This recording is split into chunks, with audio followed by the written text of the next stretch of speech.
காலையிலே எழுந்திருந்த போது பிள்ளைகள் பள்ளிக்கூடங்களுக்கு அனுப்பப்படுகிற போது, கல்லூரிகளுக்கு அனுப்பப்படுகிற போது நீங்க நல்ல ட்ரெஸ் அணிஞ்சீங்க, வெளியில வர்றீங்க, மாஷா அல்லாஹ் லா குவத்த இல்லா பில்லாஹ் சொல்லுங்க. லா ஹவுல சேராதீங்க. குர்ஆன்ல சொன்ன வாசகம் மாஷா அல்லாஹ் லா குவத்த இல்லா பில்லாஹ் என்று சொல்லி விடுங்கள்.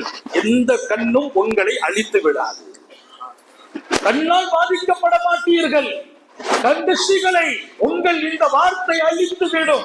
உங்க பிள்ளைகளுக்கு கண் விழாது, உங்கள் மீது விழாது. நமக்கே தெரியும், கண்ணாடியை பார்ப்போம், ஒரு வகைமா நமக்கு ஒரு கவர்ச்சியான நிலை, நல்ல ட்ரெஸ் எல்லாம் போட்டுட்டோம்னா அதை கொஞ்ச நேரம் வெளியில போனா யாராவது ஐயா ஜோரா இருக்கிறீல, உங்களை பார்த்தா வயசு திரும்பி வாலிபர் மாதிரில இருக்கிறீங்கம்பா, அடுத்த நாள் ஆஜியார் வந்து படுத்துருவாரு. ஏன்? அந்த கண் பாதிப்பு.